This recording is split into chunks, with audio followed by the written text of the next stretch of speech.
Dus ik ben hier met Fusati van Club des Losers. Fusati, c'est votre troisième fois ici à Dour, mais, ou la deuxième je crois? Quatrième fois je crois. Quatrième même. Mais cette édition est quand même spéciale parce qu'il y a 10 ans que votre premier album Vive la vie vient de sortir. Et c'est pour ça que vous venez avec un live band pour la première fois. Comment est-ce que ça change la dynamique de votre concert?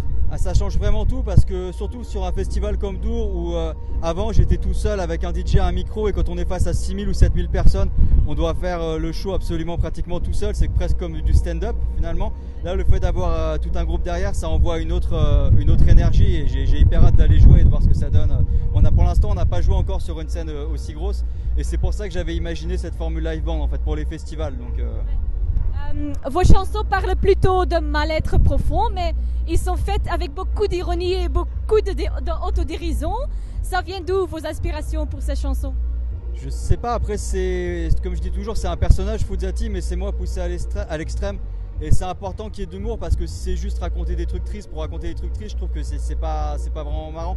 Et moi, l'idée, c'est plutôt de faire rigoler sur des sujets compliqués, sans que ça soit non plus genre des chansons. Pour moi, c'est pas des sketchs ni rien, mais c'est de l'humour noir en fait. En 2013, votre album Last Days venait de sortir. Du coup, j'ai lu que cette période-là était très dure pour vous, physiquement, mais aussi mentalement, ou c'est pas vrai? Pas vraiment 2013, je l'ai sorti en 2013, mais j'avais enregistré les morceaux plutôt en 2007-2008.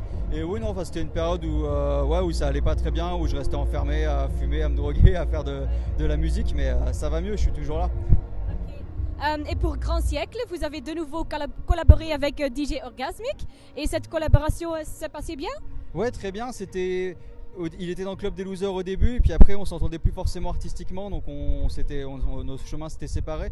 Et justement, je trouvais ça bien de presque 10 ans après aussi, de boucler la boucle en refaisant un album avec lui.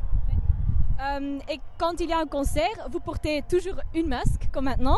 Est-ce que cette masque signifie quelque chose de spécifique, ou? C'est juste une manière de séparer l'homme et l'artiste en fait, et je trouve ça assez sain. Voilà, c'est le personnage, et donc c'est aussi pour ça que je l'ai en interview. Ce sont deux personnes différentes. Oui, mais je pense que pour n'importe qui en fait. Après, il y en a d'autres, ils ont des chaînes en or ou des tatouages, ou n'importe qui est différent, sur scène et après dans la vraie vie.